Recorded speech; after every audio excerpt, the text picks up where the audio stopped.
Ako po si Miss Winnie at ito ang ating kwento. Isang mapagpalang araw po sa inyong lahat. Ako nga po pala si Dahlia. Tahimik akong tao at wala akong kaibigan. Nasa mid-60s na ako sa kasalukuyang taon.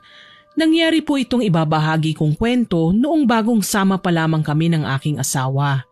Alam ko na mabibigla kayo sa aking kwento, pero malalaman nyo kung bakit ko ginawa ang bagay na yon. Ngayon pa lang sasabihin ko na sa inyo, marunong ako ng itim na kapangyarihan at ginamit ko yon upang mapagbago ang aking biyenan.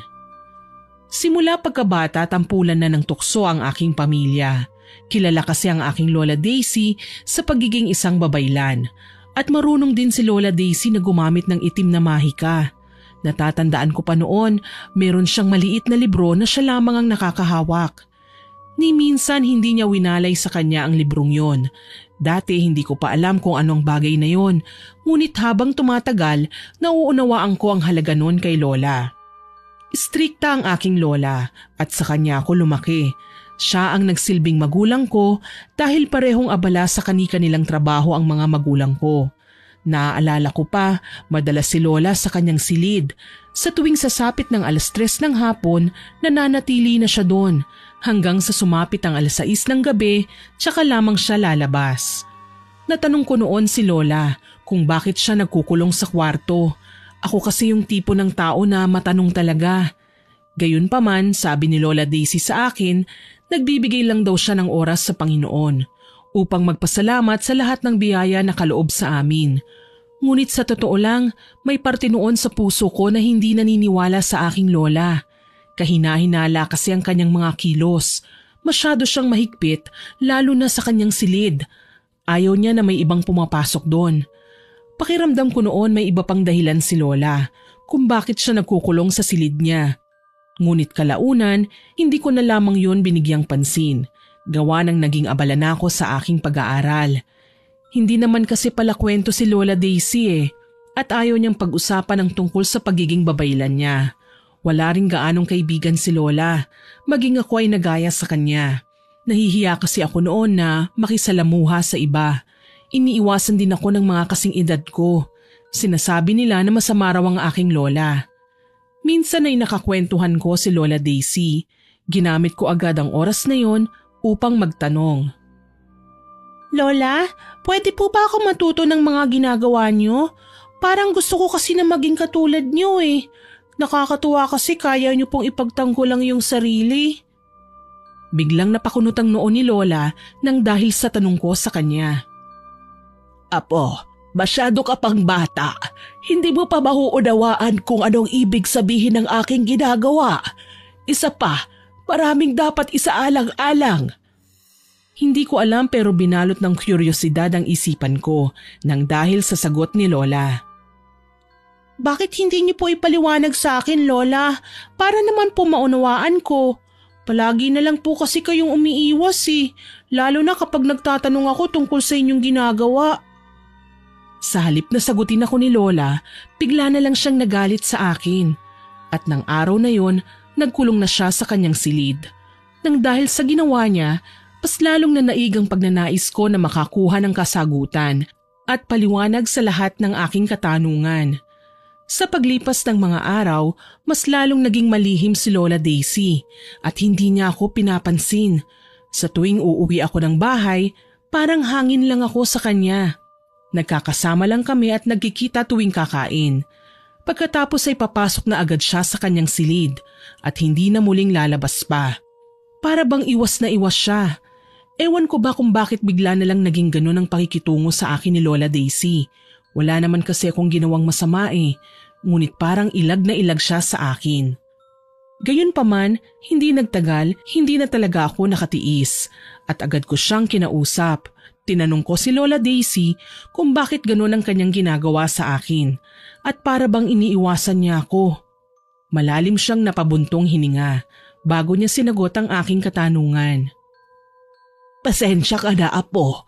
Ngunit ayoko lang na mag-away tayo o di kaya naman ay magtalo nang dahil sa kuryosidad mo. Hintayin mo ang tamang panahon. Sasabihin ko rin naman sa iyo kung ano ang ginagawa ko. at wala namang ibang magmamana ng aking kaalaman kung hindi ikaw. Kaya sa ngayon, ituon mo muna ang iyong atensyon sa iyong pag-aaral. Natahimik ako sa sinabi ni Lola Daisy. Hindi ako makapaniwala sa kanyang sinagot sa akin. Matapos niya kasi kung iwasan ng ilang araw, ganun lamang ang kanyang paliwanag. Gayunpaman, hindi na lamang ako nagtanong pa o nangulit dahil naisip ko na baka mas lalo lamang magalit sa akin si Lola Daisy at hindi ko naman yun kakayanin. Bukod pa dun, ayaw ko ring mangyari ang bagay na yun, lalo na at siya lamang ang nasa tabi ko habang wala ang mga magulang ko. Matapos ang araw na yun, hindi na ako nagtanong pa kay Lola Daisy. Alam ko naman kasi na magagalit lamang siya sa akin, kaya minabuti ko na itikom na lamang ang aking bibig. Sa paglipas ng mga araw, mas lalong naging madalas ang pagtungo ni Lola Daisy sa kanyang silid. Hindi ko na lamang siya pinansin ng mga panahon na yun, lalo na at abala na rin ako sa mga proyekto namin sa eskwelahan. Nais ko kasi noon na makauwi na sila mama at agad na makapagtapos ako ng aking pag-aaral. Wala pa man din ako sa kolehiyo, pinag-iisipan ko na ang aking kurso upang sigurado na ako at hindi pa bago-bago. Gusto ko kasi maayos ang lahat at walang nasasayang na oras. Yun kasi ang natutunan ko kay Lola Daisy.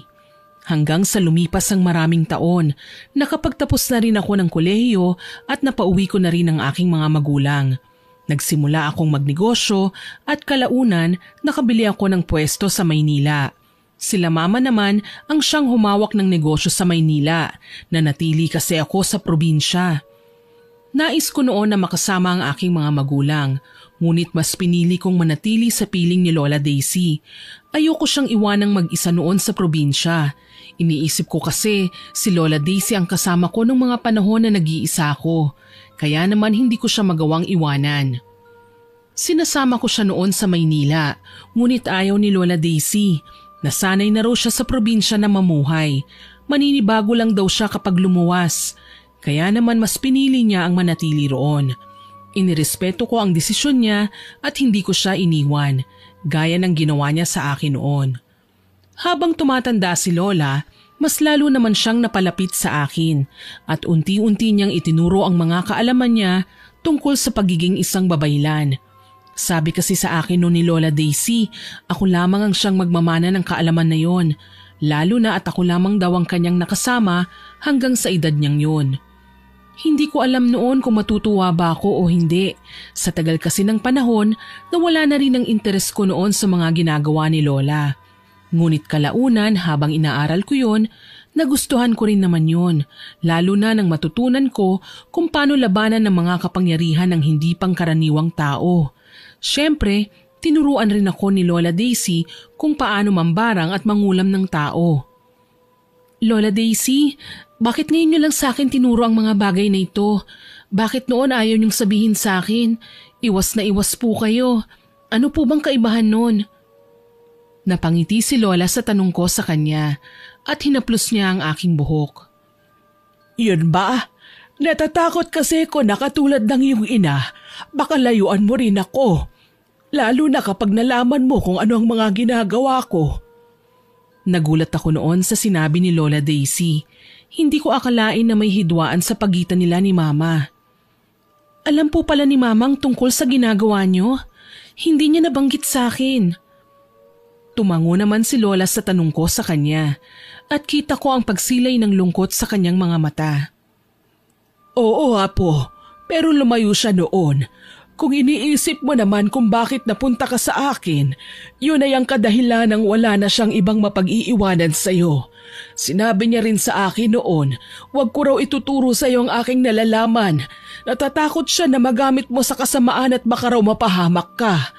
Ngunit ngayong nasa tamang edad ka na, nakikita ko naman na responsable ka, kaya't ituturo ko sa'yo ngayon ang aking mga kaalaman.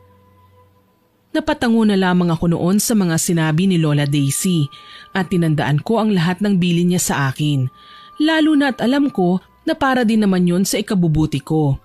Sineryoso ko ang lahat ng turo sa akin noon ni Lola Daisy. Iniisip ko noon na yun na lamang ang tanging alaala niya sa akin kapag siya ay nawala na. Lumipas ang maraming taon at naging dalubhasa ako sa pagiging isang babaylan. Madalas na kaming nagkakasabay ni Lola Daisy sa pagdarasal sa kanyang silid. Nung unang beses na pumasok ako sa kanyang kwarto, namangha ako sa sobrang linis. Pero syempre, maraming mga halamang gamot sa paligid at mga iba't ibang botelya. Karamihan sa mga botelya ay may mga laman na langis. Sabi ni Lola, may mga dasal daw ang langis na yon. Ang sarap sa pakiramdam na wala ka ng katanungan sa iyong isipan. Sa pagdaan ng mga araw, tumutulong na rin ako kay Lola Daisy sa tuwing may humihingi sa kanya ng tulong o kaya naman ay may nagpapagawa sa kanya ng barang. Sinabihan ako noon ni Lola Daisy na huwag ko raw siyang gagayahin. Nagtaka pa ako noon kung ano ang sinasabi niya. Gayunpaman, ipinaliwanag niya sa akin ang nais niyang sabihin. Huwag raw akong tutulad sa kanya na gumagawa ng barang at kulam upang makapanakit ng kapwa. Tumango lamang ako sa sinabi ni Lola Daisy. Ni minsan hindi ko naman naisipan na gagawin ko ang bagay na yon sa aking kapwa. At gaya ng aking sinabi, inaral ko lamang ang pagiging isang babaylan dahil yun ang siyang magiging alaala ko kay Lola Daisy. Lumipas ang 1 taon at tuluyan ngang pumanaw ang aking lola. Bago siya nawala, ipinamana niya sa akin ang maliit na libro, yung kulay itim na dati gustong-gusto kong hawakan. Gayunpaman, nalaman ko kung ano ang nilalaman ng libro. Itinabi ko na lamang at itinago yun. Alam ko kasing maaaring magamit yon ng kung sino man, lalo na ang may kaalaman sa lihim na karunungan upang makapanakit ng kapwa. Isa pang dahilan ko noon kung bakit ko itinago yon ay para hindi ko siya magamit kung sakaling magkaroon man ako ng kaaway. Natatandaan ko kasi mga sinabi ni Lola Daisy na may balik daw ang lahat ng gagawin mo sa iyong kapwa. Nang mamatay si Lola Daisy, ibinenta na ni Mama ang mga ari-arian na naiwan sa amin. Kahit na ang bahay ibinenta rin nila at pinaghati-hatian nilang magkakapatid. Hindi na rin ako nakialam noon dahil sa kanila naman yon at hindi sa akin. At halos lahat yata ng gamit ni Lola Daisy, ibinenta rin nila Mama. At yung iba naman na hindi mapapakinabangan, isinama na sa kanyang libingan. Ang tanging naiwan lamang sa akin ni Lola ay ang itim na libro. Bago siya tuluyang bawian ng buhay, ipinamana niya yon sa akin. Hindi ko na ilalahad pa ang buong kwento tungkol sa pagitan namin ni Lola Daisy, lalo na sa mga orasyon at ritual at personal na usapin na kasi yon. Kaya naman yan lang ang ikinuwento ko tungkol sa amin ni Lola. Matapos maasikaso ang lahat sa probinsya, sumama na ako kina Mama. Wala na rin kasing dahilan para manatili pa ako sa probinsya. Tumulong ako sa aking mga magulang para patakbuhin ang negosyo namin. Doon ko na nakilala si Dante. Madalas namin siyang customer sa aming negosyo. Ang hindi ko noon alam, naghihintay pala siya ng pagkakataon na makausap ako. Hanggang sa dumating ang araw na nagkausap kami. Tinanong niya ako kung naghahanap daw ba kami ng kasosyo sa negosyo. Nang mga panahon na yon, talagang malakas ang kita namin ng aking mga magulang, ngunit wais ang aking ama. Siya ang nakipag-usap noon kay Dante at gaya ng inaasahan ko, nakipagsosyo ang aking ama sa pamilya ni Dante. Hindi naman ako noon umalma o nagreklamo sa aking ama. Alam ko naman na alam niya ang kanyang ginagawa at kung ano ang makakabuti sa aming negosyo. Di nagtagal naging kasosyo namin sila Dante sa negosyo at syempre palagi na rin siyang dumadalaw sa amin. Gawa na rin ng palagi silang nag-uusap ng aking ama tungkol sa mga gagawin sa negosyo at kung ano pa ang maaari nilang idagdag dito. Nung una hindi po talaga kami malapit sa isa't isa ni Dante. Gaya nga ng sabi ko, mahiyain ako at ilag sa ibang tao. Lalo na kapag hindi ko naman kasundo o kaklose. Basta ang natatandaan ko, nakakausap lang kami ni Dante sa tuwing may mga tanong siya. At kapag wala ang aking ama, sa akin siya palaging nagtatanong. At syempre, alangan naman na hindi ko kibuin at sagutin. Kaya naman sa mga ganoong pagkakataon lamang kami nagkakausap. Madalas naman kaming magkita sa bahay, ngunit madalang kaming magkausap. Iba rin kasi ang inaasikaso ko at bukod ang trabaho sa aking ama. Toka-toka kasi kami nila Mama sa pagpapatakbo ng negosyo upang mas madali ang trabaho. Hanggang sa dumating yung kaarawan ng aking ina. May bagay kami na hindi napagkasunduan ng aking ama, kaya naman sa halip na makipagtalo, umalis na lamang ako. Kahit pa marami kaming mga bisita, wala akong pakialam noon. Ang iniisip ko lamang ay umalis kesa naman magkagulo pa kaming dalawa ng aking ama. At nakakahiya yun sa aming mga bisita, kaya naman umiwas na lamang ako. Nagpunta ako noon sa isang tahimik na lugar at hindi ko alam na sinundan pala ako ni Dante. Hindi ko nga alam kung paano niya nalaman kung saan ako pupunta eh. Nagulat na lang ako, nasa likod ko na siya. Doon lamang kami nagkausap na dalawa at naging komportable naman ako sa kanya. Napakagaan kasi niyang kausap, hahayaan kanyang magsalita at maglabas ng sama ng loob. Kapag tapos ka na, tsaka lamang siya magbibigay ng payo. Sa totoo lang, nagulat din naman ako noon dahil nakapagkwento ako sa kanya. Kahit na hindi naman kami malapit, hindi rin naman kami nagtagal at agad na rin na bumalik sa bahay. Pag-alis ng mga bisita, agad na humingi ako ng tawad sa aking ama at tinanggap niya naman yon. Nang magkaayos kami ng aking ama, agad na nagpasalamat ako kay Dante. Nang dahil kasi sa mga payo niya sa akin, naliwanagan ang aking isipan. At buhat ng araw na yon, palagi na kaming nagkakausap. Napagkakwentuhan na rin namin noon ang mga pinagdadaanan namin, lalo na ang mga pangarap at plano sa buhay. Habang tumatagal, napagtanto namin na marami pala kaming pagkakapareho. Mabilis kong naging kasundo si Dante.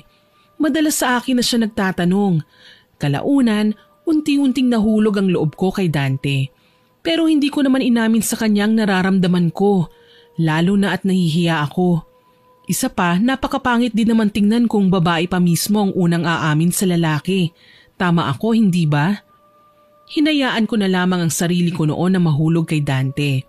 Minsan sinusubukan ko na kalimutan na lang ang nararamdaman ko para sa kanya. Ngunit sa tuwing nagkikita kami o di kaya naman nagkakausap, bumabalik ang nararamdaman ko para sa kanya. At mas lalo akong nahuhulog.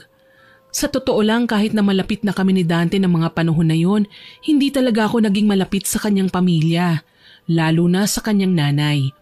Pansin ko kasi mata pobre at masungit ang kanyang ina. Yung tipong titignan ka niya mula ulo hanggang paa at ipararamdam niya talaga sa'yo na hindi ka niya gusto. Ubod pa siya ng arte lalo na sa pagkain. Ewan ko kung bakit, pero sabi ni Dante, galing naman daw sila sa mahirap na pamilya. Ang hindi ko lang maunawaan kung bakit ganun ang ugali ng kanyang ina. Ngunit hindi ko na lamang pinansin yun. Minsan pa ay narinig ko siyang may kausap sa cellphone. Nung una akala ko ibang pinag-uusapan nila. Hanggang sa narinig ko na sinabi niyang nagkaroon lang daw kami ng negosyo nang dahil sa pera ng pamilya ko. Wala rin daw akong narating sa buhay at nakaasa lang daw ako sa pamana nila mama. Sa totoo lang nang marinig ko ang mga salitang yun, galit na galit ako. Gusto ko siyang sigawan. Kaso naisip ko na wag ko na lang patulan, baka kasi mas lumala lang ang sitwasyon. Sa paglipas ng panahon, naisipan ko na lumayo muna kay Dante para kahit papano mabawasan ang nararamdaman ko para sa kanya. Ramdam ko kasi na ayaw sa akin ng nanay niya. Ngunit 3 araw pa lamang na iniiwasan ko siya, agad na kinausap niya ako at tinanong. Teka lang, napapansin ko nitong mga nakaraang araw. Para bang iniiwasan mo ko? May nagawa ba akong mali sa'yo, Dahlia? Hindi ko alam noon ang isasagot ko kay Dante. Bigla niya akong hinatak at kinausap.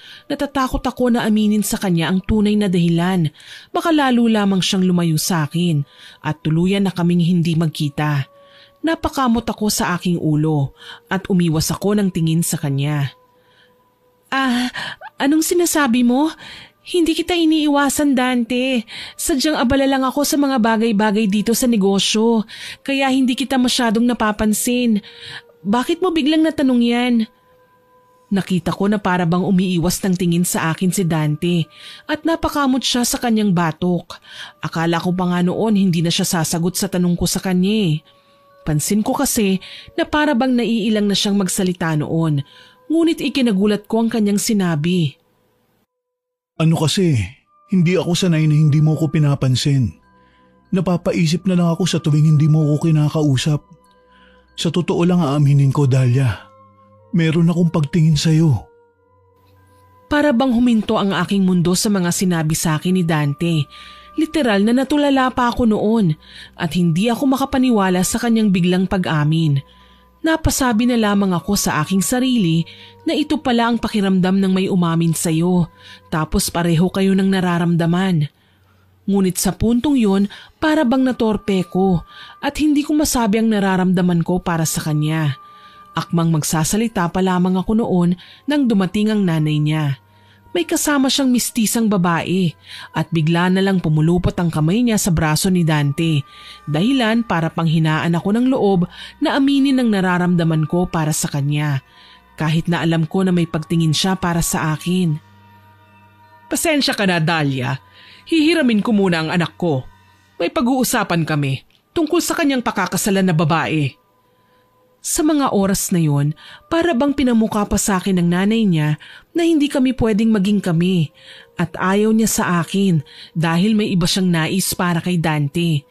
Hindi ko alam noon kung ano ang isasagot ko, kaya tumango na lamang ako. Naguguluhan ang aking isipan ng mga oras na yon. Kakaamin lang kasi sa akin ni Dante, tapos malalaman ko na ikakasal na pala siya. Mabilis na umalis si Dante sa harapan ko at nagtungo sa isang lamesa malayo sa akin. Nakatingin lamang ako sa kanila. Napansin ko na para bang nagtatalo si Dante at ang nanay niya. Ewan ko, pero pakiramdam ko hindi siya pabor na magpakasal. Iniisip ko na sana tumutol si Dante, pero hanggang sana lang yun. Lalo na't hindi ko naman narinig ang kanilang usapan dahil malayo sila sa akin.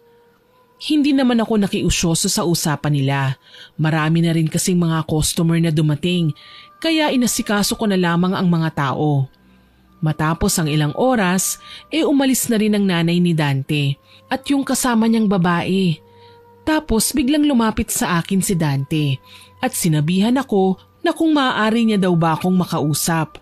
Sa totoo lang ayaw ko sana ngunit nahihiya naman akong tumanggi. Baka kasi ano pa ang isipin niya. Kaya naman tumango na lamang ako.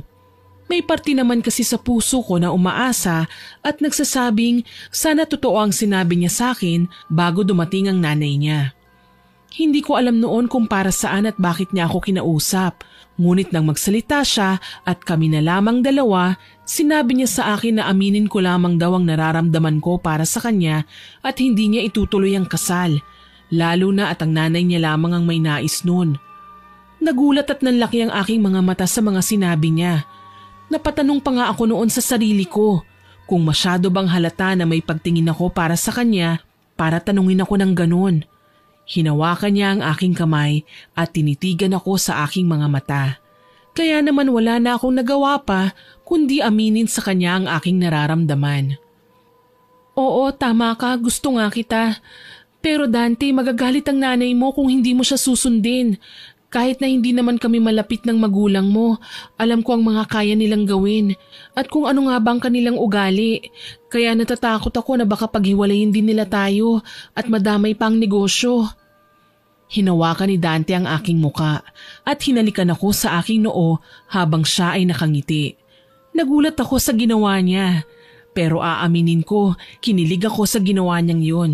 Aba, sino bang hindi kikiligin kung hahalikan ka sa noo ng isang taong gusto mo? Huwag kang mag-alala. Dahil akong bahala kay mama. Huwag mo siyang intindihin. Ang mahalaga, alam ko na mahal mo ko. At yun ang pinaka-importante para sa akin. Kinakabahan talaga ako ng mga panahon na yun. Yun kasi ang unang beses na papasok ako sa isang relasyon at napakakomplikado pa ng sitwasyon. Matapos ang pag-uusap namin na yon ni Dante, ilang araw ko siyang hindi nakita at nagulat na lang ako nang pumunta siya sa bahay namin at nagpaalam sa aking mga magulang na liligawan niya raw ako. Pabor naman sa kanya ang mga magulang ko, lalo na ang aking ama. Ayos na ayos sa pamilya ko si Dante, ngunit alanganin naman ako sa kanyang pamilya, lalo na sa kanyang ina na si Mama Teresa. Ramdam ko ang inis sa mga mata ng ina ni Dante at alam ko na hindi niya ako gusto para sa kanyang anak. Masyado kasi siyang halata Pinahihirapan niya ako at para bang halos lahat ng gawin ko, bantay sarado niya. Konting pagkakamali lang, pupunahin niya na kagad ako. Sinabihan ako ni Dante na wala naman nang magagawa ang kanyang ina dahil siya na mismo ang nagdesisyon para sa kanyang sarili. At wala rin naman siyang magagawa dahil pumayag ang kanyang ama na makipagrelasyon sa akin. Pabor din ang tatay ni Dante sa akin, ngunit alam ko na ang nanay niya kailanman hindi ako magugustuhan. Lumipas ang 1 taon, sinagot ko si Dante at nagpasalamat ako dahil ipinakita niya sa akin na hindi ko pagsisisihan ang binigay kong pagkakataon sa kanya dahil pinaramdam niya sa akin na mahalaga ako sa kanya.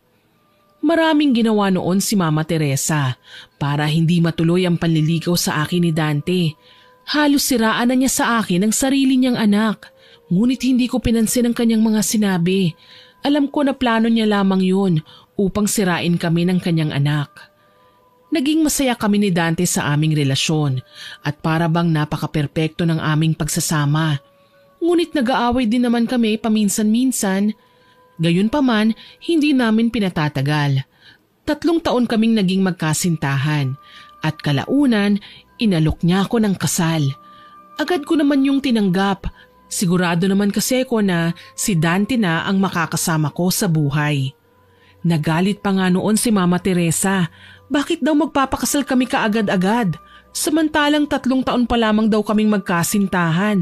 Hindi na lamang namin pinansin ang mga sinasabi noon ni Mama Teresa.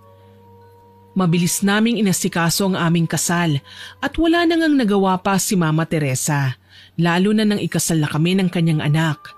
Para bang sampal yun sa kanyang muka. Gayunpaman, nagulat ako dahil mabilis na natapos ang 1 linggong bakasyon namin ni Dante. Yung tinatawag na honeymoon, biglang kinausap naman kami ni Mama Teresa at nais niya raw na sa bahay nila kami tumira para daw mas makilala niya ako. Ewan ko ba, pero parang iba ang pakiramdam ko noon dahil bigla na lang siyang bumait sa akin. Siya pa mismo ang pumili ng silid namin at tinanong niya ako kung anong dekorasyon daw ba ang gusto ko. Siyempre ako naman natuwa dahil iniisip ko noon baka tanggap niya na ako talaga ang pinili ng kanyang anak. Pero siyempre hindi ako makampante. Iniisip ko noon na baka pakitang tao niya lamang yun o di kaya naman babalik din siya sa dati niyang ugali. Pero nagkamali ako. Sa tuwing gigising ako sa umaga, nilulutuan niya ako ng pagkain at binibilhan pa niya ako ng mga pampaganda. Ikaw, Dahlia, hindi mo dapat pabayaan ang ganda mo. Baka maghanap ng iba ang asawa mo, lalo na at napakaraming magagandang babae ang nakakasalamuha niya sa negosyo. Napangiti na lamang ako noon at tinanggap ang mga binigay niya sa akin. Nakakatuwa lang dahil unti-unti nang napapalagay ang loob ko kay Mama Teresa.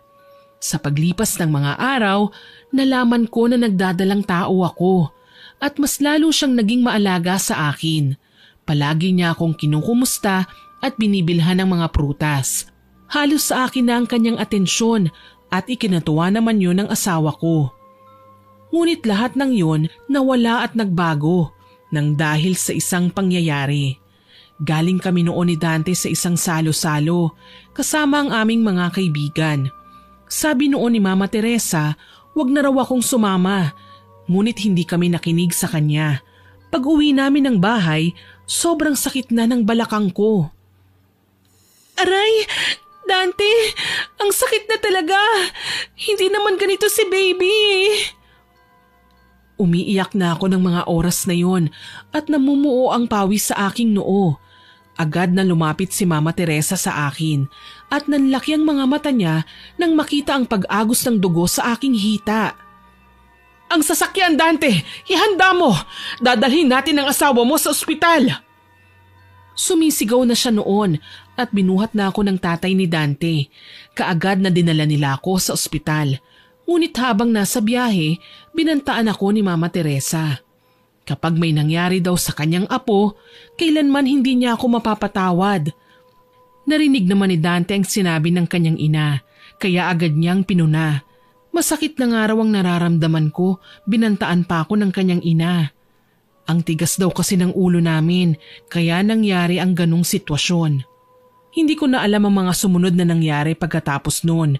Nawalan na kasi ako ng malay sa sobrang sakit na aking nararamdaman. Nagising na lang ako na nakahiga na ako sa kama at nasa tabi ko si Dante habang umiiyak. Bakit ka umiiyak? Anong nangyari? Okay na ba si baby?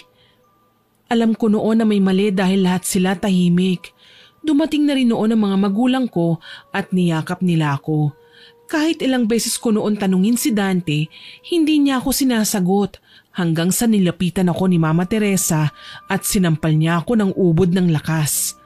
Nagtalo pa sila ng mama ko at syempre sinampal din siya. Pero nagulat ako sa sinabi ni Mama Teresa noon. Nang dahil sa katigasan ng ulo mo, namatay ang anak ninyo. Simula sa araw na ito, wala na akong manugang. Mali talaga ng pinagkatiwalaan kita. Gaya ng iba, hindi ka marunong sumunod sa mas nakatatanda sa'yo. Matapos niyang sabihin ang mga masasakit na salitang yun, umalis na siya at napahagulgol na lamang ako. Sinisi ko ang aking sarili dahil tama naman si Mama Teresa. Kung nakinig lang sana ako, baka buhay pa sana ang anak namin ni Dante. Ilang sandali ang lumipas, dumating na ang doktor at pinaliwanag niya ang nangyari. Sinabi niya na maselan talaga ang pagbubuntis ko, kaya yun nangyari. Ngunit ang mas ikinagulat ko nang sabihin ng doktor na mahihirapan na raw akong manganak at dahil meron na akong problema sa matris. Para bang gumuho ang mundo ko. Binigyan ako ng Diyos ng pagkakataon para maging ina, ngunit sinayang ko. Halos mahigit 1 linggo ako nung hindi kumain dahil sarili ko ang sinisisi ko sa mga nangyari. Halos araw-araw ko ring naririnig yung mga panunumbat ni Mama Teresa sa akin at mas lalo yung nakaapekto sa akin. Minabuti noon ni Dante na lumipat kami ng bahay. Nakikita niya kasi na mas lalo lamang lumalala ang sitwasyon, lalo na sa pagitan namin ng kanyang ina. Sa paglipas ng mga araw, unti-unti ko rin naman yun natanggap. Wala na talaga ang aming anak ni Dante. Mahirap ngunit kailangan gawin. Iniisip ko na lamang noon na baka hindi talaga siya kaloob sa amin ng Diyos, kaya maaga siyang kinuha sa amin. Ganun pa man, isa sa mga pinanghihinayangan ko noon ang pagsasama namin ng aking biyenan. Napakabait niya kasi sa akin at para bang anak na ang turing niya sa akin nung panahon na yun. Ngunit nang mawala ang aking anak nang dahil sa katigasan ng aking ulo, kailanman hindi niya na ako pinansin. Simula nang lumipat kami ng bahay ni Dante, hindi na rin siya dumalaw pa. Pakiramdam ko noon, yun ang pinakamasakit na nangyari sa aking buhay. Tinanong ko noon si Dante kung bakit ganun na lamang ang naging reaksyon ng nanay niya sa nangyari. At doon ko naman nalaman na nakunan din pala noon si Mama Teresa. At gaya ng nangyari sa akin, hindi siya nakinig sa kanyang asawa. Kaya naman sinabi sa akin noon ni Dante, maaaring naaalala ng kanyang ina ang nangyari sa nakaraan. Kaya naman pala ganun na lamang ang kanyang naging reaksyon kahit na hindi naman talaga dapat. Inunawa ko na lamang noon si Mama Teresa. Alam ko naman na nasaktan lamang siya sa mga nangyari kagaya namin. Lalo na at excited na siya na makita ang kanyang apo. Sa totoo lamang, nagawa na nga ang magiging silid ng magiging anak namin. Tapos nakabili na rin ng mga gamit. Ngunit ganun pa ang nangyari. Kaya naman naiintindihan ko kung bakit galit na galit siya sa akin. Lalo na at bago mangyari ang trahedyang yun, pinagsabihan niya ako na hindi ko naman sinunod. Matapos sa mga pangyayaring yun, inisip ko na lamang na pagsubok sa amin yun ng aking asawa at hindi naman kami sinira ng pangyayaring yun. Mas lalo pang ang tumatag ang aming relasyon bilang mag-asawa. Makalipas ang 1 taon, dumalo kami sa tahanan nila Dante. Kaarawan kasi ni Mama Teresa. Ayoko sanang sumama noon, baka kasi masama pa rin ang loob sa akin ng kanyang ina. Ngunit pinilit ako ng aking asawa, kaya naman wala na akong nagawa kundi ang pumayag. Pagdating sa kanilang bahay, nakita ko na napakaraming bisita. Nakikipag-usap si Mama Teresa sa mga kaibigan niya at agad na lumapit kaming dalawa ni Dante. Inabot ko sa kanya ang regalo naming mag-asawa. Tumingin siya sa akin na walang emosyon at agad na tinabig ang regalo kaya nalaglag yun sa lupa. Bakit mo sinama dito ang babaeng yan?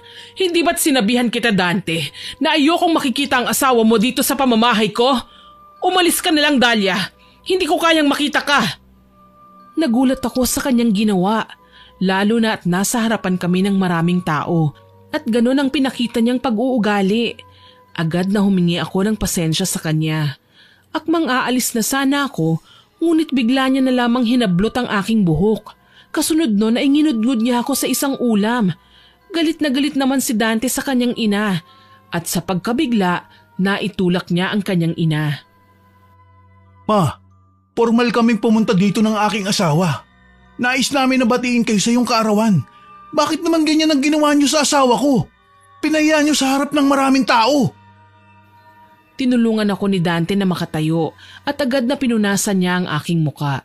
Sa puntong yun, napaiyak na lamang ako. Hindi ko na napigilan pa ang sarili ko noon na hindi sumagot.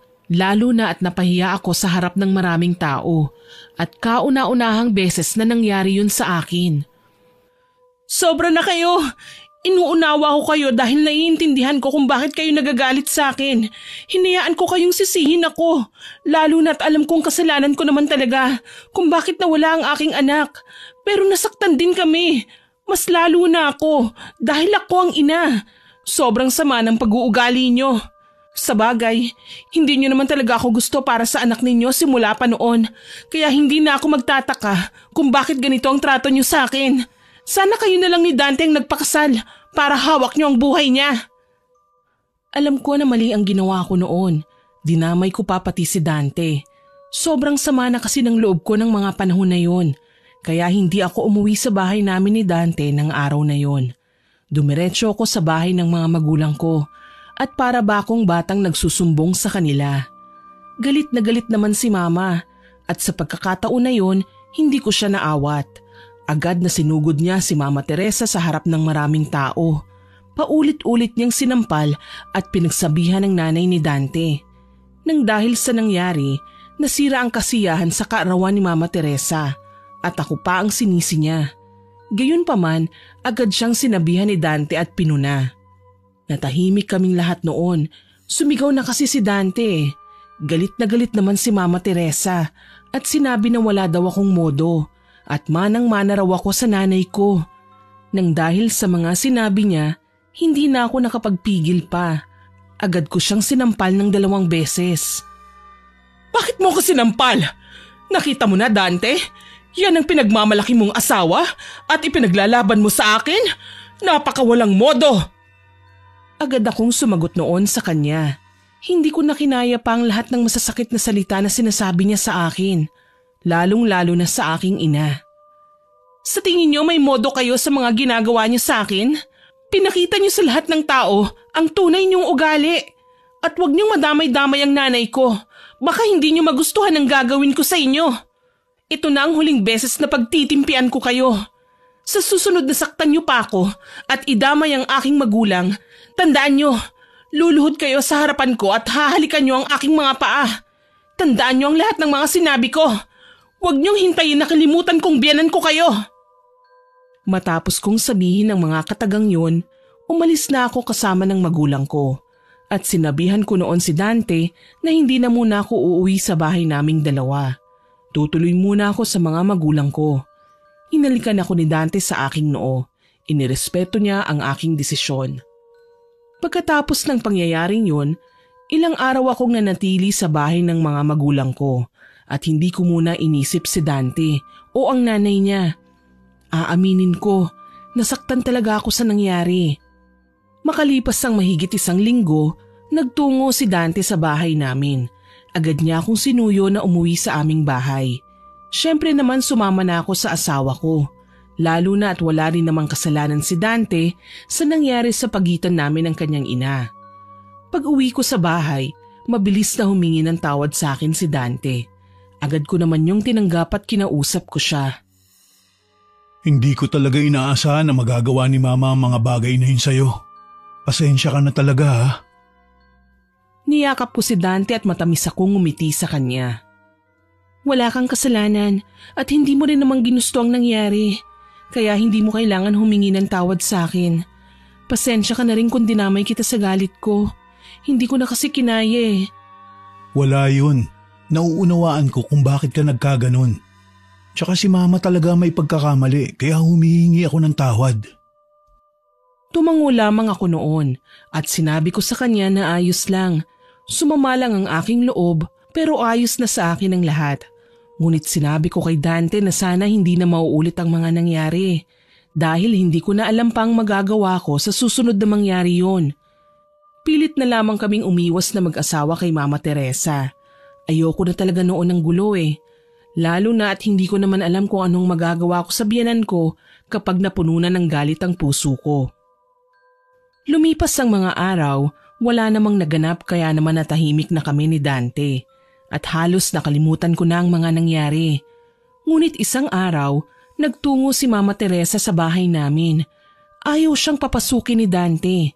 Ngunit sinabi niya na hihingi lang daw siya ng tawad sa akin. Kaya naman pinapasok siya ng aking asawa. May dala-dala pang regalo noon si Mama Teresa.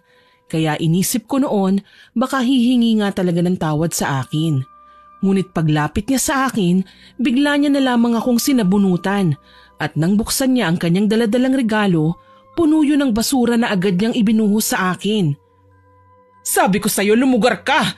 May pasugod-sugod pa kayo ng nanay mo at nagbanta ka pa! Gaya ng basurang binuhos ko sa'yo, bagay ka dyan! Hindi ako makapaniwala sa ginawa niya. Agad na hinablot ni Dante ang nanay niya at tinulak niya palabas ng bahay. Masobra na kayo! Wag na kayong pupunta dito! Galit na galit si Dante na pinagtabuyan ng kanyang sariling ina. Nagulat ako sa ginawa niya at bago makaalis si Mama Teresa, agad ko siyang sinabihan. Sinabihan ko na kayo, hindi kayo nakinig sa akin. Abangan niyo ang gagawin ko sa inyo para magbago kayo. Akala mo ba matatakot mo ko? Hindi! Manigas ka! Patuloy ko kayong guguluhin, tandaan mo yan! Napailing na lamang ako noon. Ngunit hindi ko na lamang siya pinansin. Pumasok na ako sa loob ng bahay. Si Dante naman, hinatid ang nanay niya palabas at pinauwi. Pagbalik ni Dante, muli siyang humingi ng tawad sa akin. At sa pagkakataon na yun, tinanong ko siya. Dante, ayos lang ba kung dadalain ko ang nanay mo? Kumbaga bibigyan ko siya ng pagkakatandaan niya para matuto siya sa lahat ng kanyang kamalian. Napakunot noon si Dante at hinawakan ako sa aking kamay. Ikaw ang bahala. Alam mo naman na malaki ang tiwala ko sa'yo. Napatungo ako noon at sa isipan ko, iniisip ko na kung anong dapat kong gawin para magtanda ang aking biyenan. Hindi na kasi makatarungan ang pagiging masungit at masamang ugali niya. Kaya dapat lang natuldukan na, para naman magbago na siya. Naisip ko noon na bigyan ng sakit ang aking biyenan. Kaya naman nag-isip ako ng maaari ko pang gawin para naman magawa ko ang aking plano. Nagkataon naman na nagkwentuhan kami ni Dante tungkol sa kanyang nakaraan at ipinakita niya sa akin ang mga larawan niya noong bata pa siya. Nakita ko sa album na meron siyang larawan ng kanyang ina na solo siyang kinunan. Agad na kinuha ko ang litrato ng nanay ni Dante at itinago ko yun sa aking silid. Matapos ang araw na yun, pinapunta kami ng tatay ni Dante para sa isang maliit na salo-salo. Nagkataon naman na wala si Mama Teresa at nasa bahay daw ng mga amiga niya. Kaya naman nakasama ako kina Dante. Agad na umakyat ako noon sa silid ni Mama Teresa at kinuha ko ang kanyang suklay na nagkataon na merong buhok niya. Agad ko yung kinuha at itinago sa aking bag. Kumuha rin ako ng ilang personal na gamit ni Mama Teresa. Itinago kong lahat yon. Natatakot ako na baka makita ni Dante at magtaka siya. Ewan ko ba, pero noong mga panahon na yun, para bang pumapabor sa akin ang tadhana. Nagkaroon kasi kami ng biglaang pagtatayo ng bagong negosyo sa malayong lugar, kaya naman kinailangan ni Dante na sumama doon upang magbantay. Sinasama niya ako noon, ngunit sinabi ko na mas makakabuti kung maiiwan na lamang ako. Pag alis ni Dante, agad na sinimulan ko ang aking plano. Ngunit ang una kong ginawa ay kinuha ko ang itim na libro na matagal kong itinago buhat nang mamatay si Lola. Akala ko hindi na kita magagamit pa, pero natatandaan ko pa rin ang bilin ni Lola. Dadalain ko lang ang nanay ng asawa ko para magsisi siya sa lahat ng kasamaan niya. Napangiti ako noon at agad na binuklat ang itim na libro. Nagsindi ako ng itim na kandila at iniligay ang mga personal na gamit ni Mama Teresa kasama ng kanyang larawan at niritwalan ko yun. Meron akong pinagawang sikretong silid sa aming bahay at agad kong inilipat ang mga gamit ko sa pambabarang. Lalo na at pauwi na noon si Dante. Ayoko malaman niya ang aking ginagawa. Ilang araw ang lumipas, dumating na si Dante. Sinabi niya sa akin na nagkaroon daw ng sakit ang kanyang nanay kaya napaaga ang kanyang pag-uwi. Dumalaw kami noon sa bahay nila Mama Teresa. Ngunit sa halip na magpasalamat siya dahil dumalaw kami, mas lalo pa siyang nagalit.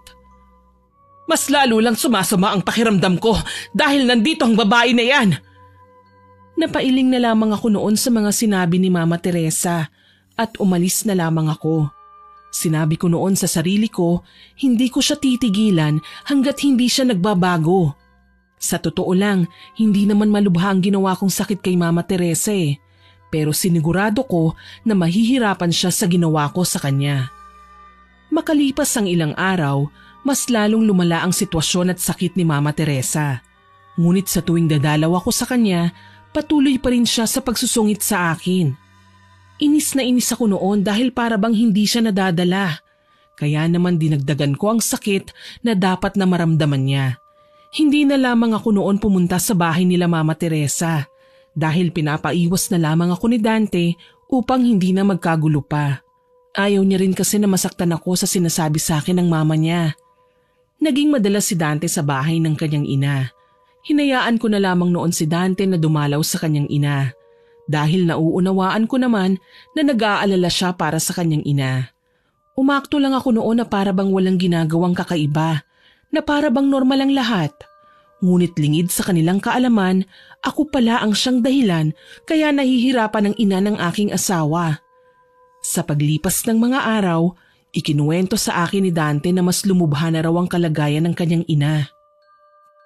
Hindi ko alam kung ano ba ang nangyayari kay Mama. Nag-aalala na kami ni Papa dahil tinubuan na siya ng mga sugat-sugat sa katawan. Hindi naman na ako nabigla sa sinabi ni Dante. Gawa nang ako naman ang naglagay noon. Ngunit umarte lamang ako na para bang nag-aalala rin para sa kanyang ina. Ganun ba? Gusto ko sanang dumalaw sa kanya eh. Kaso baka magkagulo na naman. Nagkunwari ako na tila ba nalungkot sa aking nalaman. Tapos hindi ko pa magawang dumalaw kay Mama Teresa. Ayaw kang makita ni Mama eh. Sabi niya pa sa amin, ikaw daw ang may gawa nun sa kanya. Napakunot ang noo ko ng mga oras na yon at sa isipan ko, sabi ko buti alam niya.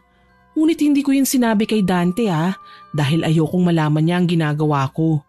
Baka kami naman ang magtalo kapag nagkataon, lalo na at gusto ko lamang noon na turuan ng leksyon ng kanyang masungit na ina. Ha?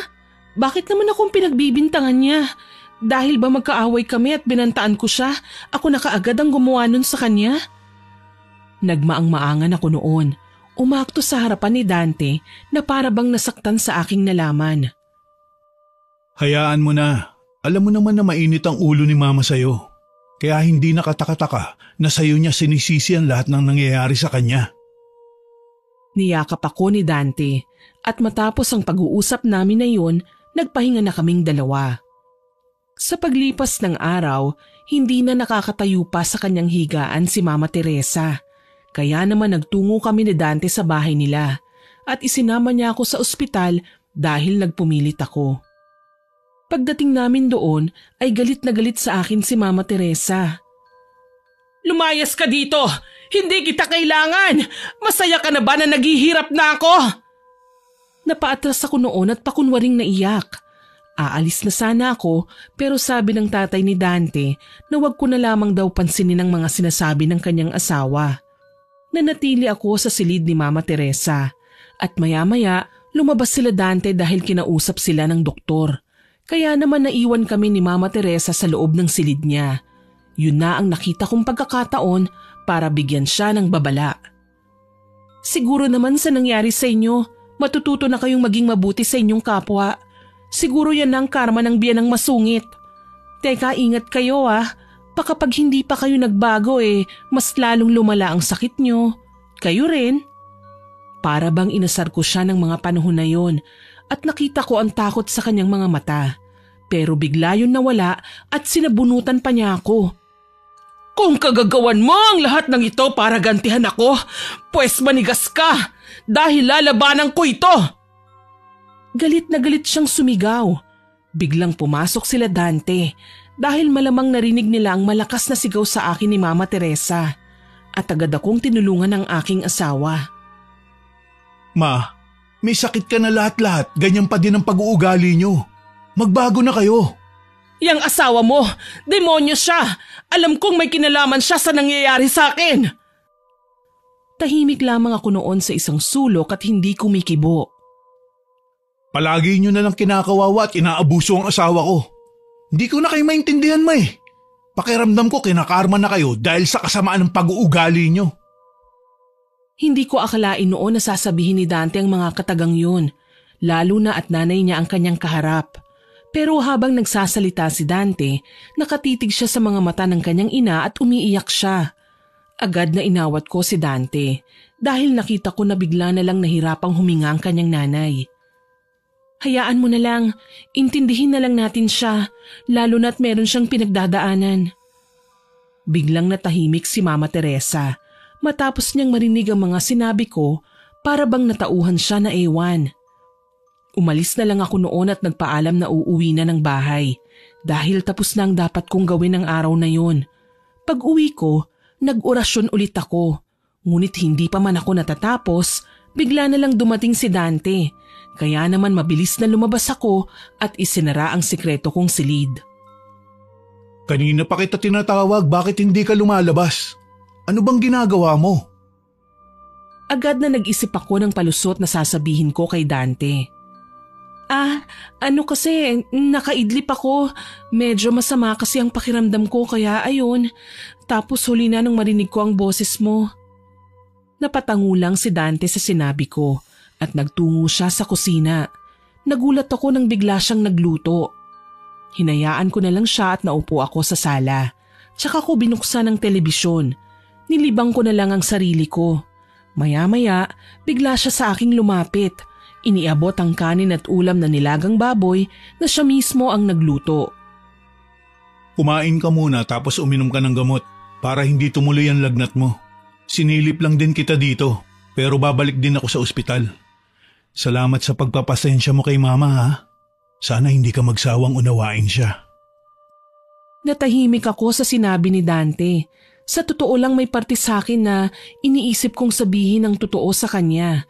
Pero natatakot ako na magkasira kaming dalawa. Kaya naman kahit na nakukonsensya ako, tiniis ko yon para lang mabigyan ng leksyon ng aking biyenan. Salamat asawa ko Huwag kang mag-alala. Darating din yung panahon na magiging maayos din kami ng mama mo gaya ng dati. Sa ngayon, hayaan na lang natin siya. Lalo na ngayong may pinagdadaanan siya. Napangiti si Dante sa mga sinabi ko at hinalikan niya ako sa noo. Nagpaalam na siya sa akin at agad na umalis. Mabilis naman na bumalik ako sa aking ginagawa. Napasampal na lang ako sa aking mukha nang bigla na lang namatay ang kandila. Ilang sandali ang lumipas, bigla na lang ako nakaramdam na para bang nanikip ang aking dibdib. Segundo lang ang lumipas at bigla naman akong napasukan ng dugo. Umihip ang napakalakas na hangin. At doon ko napagtanto na para bang kinukontra ang aking ginagawa kay Mama Teresa. Dali-dali kong sinindihan ang kandila sa aking harapan at agad na nag-orasyon. Alam ko na kagad na lumapit sila sa albularyo. Sinusubukan niyang kontrahin ang aking ginawa. Alam ko na maaari nilang gawin yun, kaya naman napaghandaan ko ang bagay na yun. Alam ko ang aking susunod na hakbang. Noong una nahirapan akong kalabanin ng albularyong kumukontra sa akin at muntikan niya na akong mapaamin. Mabuti na lamang nagawa kong makaalis sa kanyang ginawa. Naituro na rin kasi sa akin ni Lola noon yun kung ano ang gagawin kung sakaling mangyari sa akin ang bagay na yun. Marunong din naman kasi si Lola na kumontra ng sumpa o yung pagbalik ng sakit na ginawa mo sa binibigyan mo ng leksyon. Ilang araw din na masama ang pakiramdam ko. At mabuti na lamang hindi nagtanong noon si Dante. Siguro dahil abala din siya sa pag-aalaga sa kanyang ina. Hanggang sa tuluyan nang tumigil ang albularyo. Hindi ko alam kung ano ang nangyari, pero tiyak ko na sumuko siya dahil alam niya naman siguro na hindi ako papatalo. Ilang linggo ang lumipas, kinailangan ng ama ni Dante na magtungo sa kanilang probinsya upang asikasuhin ang namayapa niyang kapatid. Samantalang si Dante naman ay kailangan na magtungo sa ginagawang bagong pwesto, kaya naman ako ang siyang pinakiusapan niya. Ayos lang ba talaga sa'yo? Sumabay pa kasi ang pagkawala ni Tia. Tapos wala namang pwedeng mag-asikaso ng negosyo. Hindi ko rin yung pwedeng iwanan sa'yo, lalo na't lalaki ang kailangan dun. Ngumiti lang ako sa aking asawa at hinawakan siya sa kanyang kamay. Walang problema kaya huwag kang mag-alala. Ako na muna ang bahala kay Mama Teresa. Nag-ipon na rin ako ng sobrang daming pasensya. Natawa naman si Dante sa huling salitang sinabi ko at hinalikan niya ako sa noo. Ugali na niya talaga ang humahalik sa aking noo at nakasanayan ko na rin. Salamat sa pag-unawa kay Mama ha. Nga pala, naalala ko nagpaalam ka sa akin nun, hindi ba? Natuturuan mo ng leksyon si Mama? Anong ibig mong sabihin dun? Natigilan ako bigla sa tanong ni Dante. Hindi ko inaasahan na itatanong niya ang bagay na yun. Sa totoo lang, akala ko talaga nalimutan niya na yun. Nagkamali ako dahil hindi pa pala. Wala yun. Nakalimutan ko na nga yun eh. Bakit mo naman natanong? Wala lang. Naisip ko kasi na baka ikaw yung naglagay ng sakit kay Mama. Pero wag kang magalit ha. Mas mabuti nga kung ikaw gumawa nun para lang magbago si Mama. Kasi alam ko nagagaling pa siya. Tsaka naikwento mo sa akin nun, di ba, na isang babaylan ng lola mo? Kaya posibleng naturuan ka niya. Napakunot ang noo ko sa sinabi ni Dante. Hindi ko mawari kung hinuhuli niya lang ba ako o nagsasabi lang talaga siya ng kanyang saloobin. Ngunit hindi ako umamin. May tao ba nga amin ng kasalanan? Wala naman, hindi ba? Ha? Hindi ko naman gagawin yun kay Mama. Oo, nagalit ako sa kanya, pero hindi ko magagawain sa kanya.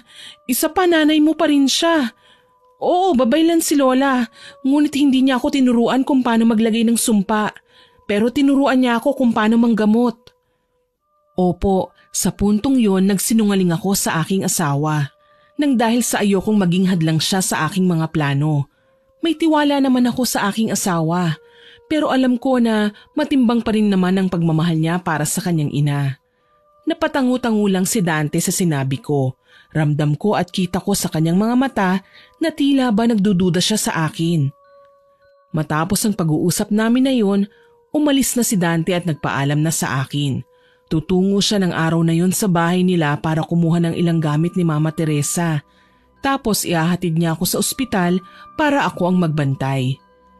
Ilang oras ang lumipas, bumalik na rin si Dante at sabay kaming nagtungo sa ospital. Pagdating namin ay agad na bumungad sa amin ang bunganga ni Mama Teresa. May mga mag-aasikaso naman sa akin dito. Hindi ko kailangan ng babaeng yan dito sa tabi ko. Baka mas lalo lang mapaaga ang pagkamatay ko. Napailing na lang ako dahil sa kabila ng nararanasan niya, hindi pa rin siya nagbabago ng kanyang pag-uugali. Ma, si Dahlia lang ang pwedeng magbantay sa inyo. Hindi rin 24 oras na sasamahan kayo ng mga nurse o doktor dito. Lalo na't hindi lang kayo ang pasyente dito. Kahit na, edi kumuha kayo ng personal na mag-aalaga sa akin. Basta wag lang ang babaeng yan. Halos magwala na ng oras na yon si Mama Teresa. Sige na, ako nang bahala dito. Umalis ka na, baka gabihin ka pa sa biyahe. Lalabas na lang ako at sisilip-silipin ko na lang siya dito sa silid.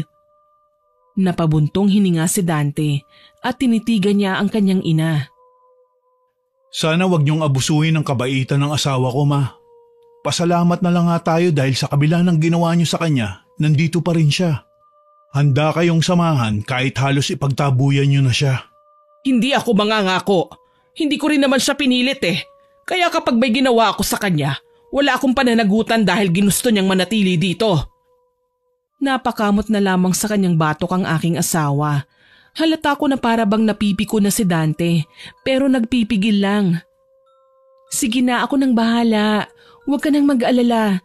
Hindi ko naman pababayaan ang sarili ko eh. Hinalikan ako ni Dante sa noo at sabay kaming lumabas sa silid ni Mama Teresa. Nang umalis si Dante, nag-isip ako ng paraan para mapagbago si Mama Teresa. Inisip ko kung ano pa ba ang pwede kong gawin bukod sa pagpapahirap ko sa kanya. Ilang sandali habang nakatayo ako sa labas, nakita ko sa refleksyon ng bintana ng ospital, napansin ko na para bang gusto niyang tumayo at parang hindi siya mapakali. Kaya naman agad akong pumasok. "Lumabas ka na! Tawagin mo na lang yung nurse at naiirita ako sa pagmumukha mo!" Nagsusungit pa rin siya sa akin ng mga oras na yon. "Pupunta po ba kayo sa banyo? Sasamahan ko na kayo. Huwag na kayong mahiya pa." Masama niya akong tinignan at tinulak pa niya ako dahilan para mapaupo ako sa sahig. "Ayan, ang kulit mo kasi! Umalis ka na para hindi ka na masaktan!" Hindi ko pinansin ang mga sinabi niya at tumayo na lang ako. Pinagpag ko ang aking damit at tinulungan siyang maupo sa wheelchair. "Nangako ako kay Dante na aalagaan ko kayo, kaya hindi ko iindahin ang lahat ng pagpapahirap ninyo. Kayo din ang mahihirapan kapag iniwanan ko kayo." "Paki mo ba? Di ba yan naman ang gusto mo? Ang mahirapan ako?" Napabuntong hininga na lang ako at sinabihan ko ang aking sarili na habaan ko pa ang aking pasensya. "Bahala kayo kung anong iisipin nyo, basta hindi ko kayo iiwan dito. Kapag may nangyari sa inyo baka ako pa ang masisi." Yun lang ang sinambit ko noon. Tinanong ko siya kung saan siya pupunta, pero nagmatigas siya. Ilang sandali ang lumipas, bigla na lang siyang naihi sa salawal at umagos yun sa kanyang mga sugat dahilan para mapadaing siya sa sakit. Nang mga oras na yun, para bang nakukonsensya na ako. Pero kailangan ko siyang mapagbago eh. Kaya naman hindi ko pinansin ang aking konsensya. Agad na kumuha ko ng damit para palitan siya. Nung una nagpupumiglas pa si Mama Teresa, pero agad ko siyang sinabihan na tinawag ko na rin naman ang nurse noon. Ngunit walang pumunta. Kaya naman ako ang siyang naglinis sa kanya. Wala naman siyang nagawa pa dahil wala namang ibang gagawa nun sa kanya kundi ako. Humahapdi na rin ang kanyang mga sugat na nabasa. Kaya naman hinayaan niya na lamang ako na palitan ko siya ng damit. Matapos na palitan, nagbalat ako ng mansanas. Kinain ko muna ang isa tsaka ko siya binigyan. "Bakit mo kinuhanan? Para sa akin yan lahat!" Napairap na lamang ako sa hangin. "Binawasan ko po para hindi niyo isipin na nilalason ko kayo o di kaya naman may ginawa ako sa pagkain ninyo." Natahimik naman siya sa sinabi ko at kumain na lang. Ilang sandali dumating ang doktor at tinurukan siya ng gamot para hindi niya maramdaman ang kirot kapag nililinisan ang kanyang mga sugat. Ngunit bago siya turukan, nagtanong muna ako kung para saan yun. Pag-alis ng nurse at doktor, bigla siyang nagsalita. "Bruha ka? Bakit mo tinatanong kung para saan yung mga tinuturok sa akin? Alam naman nila yon dahil nag-aral sila."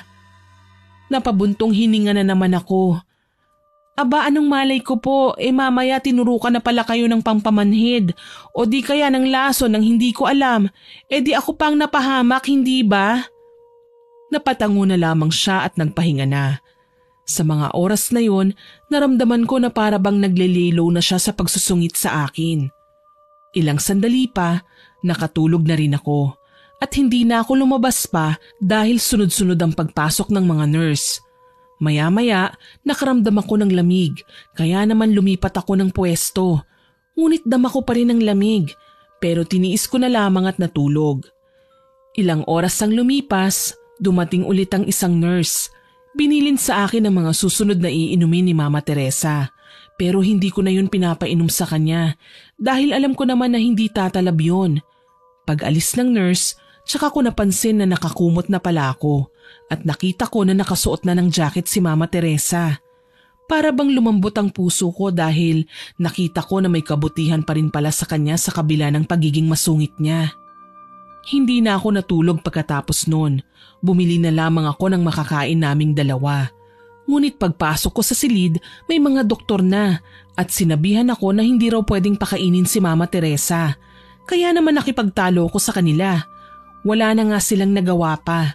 Sinabi na lamang nila sa akin na hindi nila pananagutan kapag may nangyari kay Mama Teresa dahil sa pagkain. Matapang na sinagot ko sila kaya naman umalis na kaagad sila. Ang tapang mo talaga, no? Wala kang inuurungan kahit na doktor. Nagulat ako sa sinabi niya at nakangiti pa siya. Aba, sila kaya ang turukan ng kung ano-ano tapos hindi ko pa kainin. Sa tingin niyo gagaling ba sila? Di ba hindi ho? Kaya mas lalo kayong hindi gumagaling dahil kulang kayo sa kain. Napangiti naman siya at para bang nakaramdam ako ng saya. Bakit hindi mo na lang ako iwanan? Hayaan mo na lang ako dahil masama naman ang ugali ko. Natahimik ako bigla sa tanong niya at natawa ako ng bahagya. Alam niya pala na napakasama ng ugali niya. Konsensya ko pa kapag may nangyari sa inyo. Tsaka hindi naman ho ako kasing sama ng iniisip niyo Isa pa, hindi mapapanatag ang kalooban nila Papa at Dante kapag nalaman ho nilang wala kayong kasama dito. Natahimik si Mama Teresa sa mga sinabi ko at hindi siya kumibo. Bigla na lang siyang nahiga at nagulat na lang ako dahil nakatulog na pala siya. Matapos ang araw na yun, patuloy lang ako sa paggawa ng mabuti sa kanya. Ngunit mas lalo lamang lumala ang kanyang karamdaman. Ganun naman talaga kapag nilagyan ng sakit ang isang tao. Kapag na-ospital ay mas lalong lumalala ang karamdaman. Lalo na't hindi naman talaga nila nalalaman ang tunay na sanhi ng pagkakasakit ng pasyente. May mga oras na namimilipit sa sakit si Mama Teresa at umiiyak siya. Minsan pa sa sobrang sakit na nararamdaman niya, humihingi na talaga siya sa akin ng tulong. Unti-unti kong nakita na tila ba bumabait na siya at hindi niya na ako sinasaktan. Makalipas ang 1 linggo, bigla na lang dumating si Dante at pinauwi na niya ako. Ngunit hiniling ni Mama Teresa na makausap muna ako bago ko umalis. Doon ay nagulat ako nang bigla na lang siyang umiyak. Patawarin mo ko, Dahlia, sa mga nagawa ko sa iyo. Siguro nabulag lang ako ng galit ko dahil hindi ko matanggap na nawala ang magiging apo ko. Para bang bumalik kasi yung sakit ng nakaraan, pero sinisisi ko rin ang sarili ko sa nangyari. Kaya naman dahil hindi ko matanggap yun, sa'yo ko na ibunto ng galit ko. Nagulat ako sa mga sinabi ni Mama Teresa.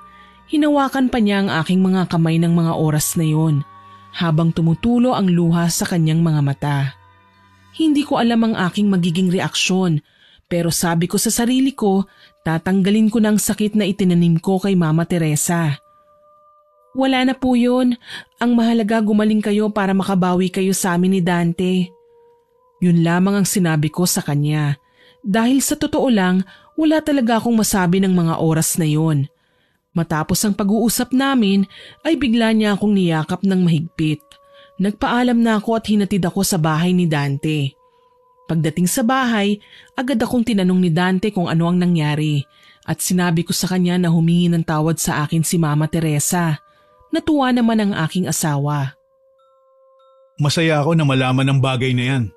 Nga pala asawa ko, hindi ba may alam ka sa panggagamot? Baka naman may magagawa ka para gumaling si Mama. Ngumiti naman ako at tumango. Susubukan ko pero hindi ako mangangako. Labis na nagpasalamat sa akin si Dante at may parte sa isipan ko na para bang nais kong umamin pero mas pinili ko ang manahimik. Nang araw na yon, napagdesisyonan ko na tanggalin na ang sakit na itinanim ko kay Mama Teresa. Sinunog ko ang lahat ng mga ginamit ko upang walang makakita sa mga ginawa ko. Matapos na itigil ang orasyon, gumawa ako ng lunas para tuluyan ng gumaling si Mama Teresa. Inisip ko noon na mukhang nagbago na siya sa lahat ng mga nangyari. Kaya naman nang muli akong dumalaw sa kanya, binigay ko ang ginawa kong lunas para sa kanya. Para saan naman ang bagay na ito? Hindi ba ito makakasama sa akin? Pero hindi kita pinagdududahan, Dahlia. Matamis akong ngumiti kay Mama Teresa. Ako po mismo ang gumawa niyan. May kaalaman po kasi ako sa panggagamot at nakiusap sa akin si Dante kung maaari ko daw po kayong gamutin. Kaya gumawa po ako niyan. Agad naman na ininom ni Mama Teresa ang binigay ko. At matapos nun ay bigla na lang siyang nakatulog nang maubos ang binigay ko. Ilang oras ang lumipas. Pagising ni Mama Teresa, sinabi niya na wala na raw siyang nararamdamang sakit sa katawan. Kaya naman agad na tinawag nila Dante ang nurse at doktor. Agad na inasikaso si Mama Teresa at doon nga ay nalaman namin na malayo na siya sa kapahamakan. Mukhang mabisa ang binigay ng asawa ko sa iyo, Ma. Tignan niyo, bumuti ang kalagayan niyo. Napangiti ako sa sinabi ni Dante. Ako naman kasi talagang makakagamot kay Mama Teresa, lalo na at ako din ang siyang nagbigay ng sakit sa kanya. Ginawa ko lang ang makakaya ko. Ang mahalaga maayos na si Mama Teresa. Nagulat ako nang bigla namang umiyak si Mama at niyakap ako. Salamat dahil sa kabila ng mga pananakit at panghuhusga ko sa iyo, mas pinili mo na unawain at tulungan ako. Ngayon alam ko na kung bakit ikaw ang pinili ng anak ko. Yun ay dahil napakabuti mo. Niyakap ko noon pabalik si Mama at nagkaayos na kaming dalawa. Ilang araw lamang ang lumipas ay nakalabas na siya ng ospital. Labis ang pasasalamat nila noon sa akin. Ngunit hindi ko naman matanggap yun ng lubusan. Alam ko kasi sa aking sarili kung ano ang ginawa ko. Matapos ang araw na yun, naisipan nilang ipagdiwang ang paggaling ni Mama Teresa. At nagulat ako dahil siya pa mismo ang nagsabi sa akin na wag akong mawawala. Napagdesisyonan ko noon na sabihin ang totoo sa aking asawa. Hindi ko kasi kayang ilihim sa kanyang mga bagay na yun, lalo na at malaki ang tiwala niya sa akin. Kaya naman bago sumapit ang araw ng kanilang pagdiriwang ng paggaling ni Mama Teresa, agad na kinausap ko si Dante. Bakit parang ang seryoso mo yata? Tsaka namumuo ang pawis mo sa noo. May ginawa ka ba na hindi ko gusto? Natahimik ako bigla sa sinabi ng aking asawa. Para bang natakot ako na umamin sa kanya. Hindi ko kasi alam ang magiging reaksyon niya. Gusto ko na sanang umatras noon pero naisip ko na mas lalo lamang lalala ang sitwasyon kapag pinatagal ko pa. Naalala mo yung araw na sinabi ko sa'yo na may gagawin ako para mapagbago si Mama Teresa? Napakunot ang noo ni Dante sa tanong ko at bigla siyang sumeryoso. Oo naman at nakakatuwa dahil maayos na kayo ni Mama. At pinakita mo sa kanya na mali siya. Ngumiti pa si Dante noon at hinawakan ako sa aking kamay. Ang totoo kasi niyan, tama ang hinala ni Mama Teresa. Biglang nawala ang ngiti sa labi ng asawa ko nang sabihin ko ang mga salitang yun. Anong ibig mong sabihin? May kinalaman ka sa nangyari sa kanya? Tama ba ako? Paano kung napahamak siya o mas lumala siya? Kung namatay siya nang dahil sa'yo, maghiwalay na lang tayo. Nagulat ako sa mga sinabi ni Dante at natulala na lang ako.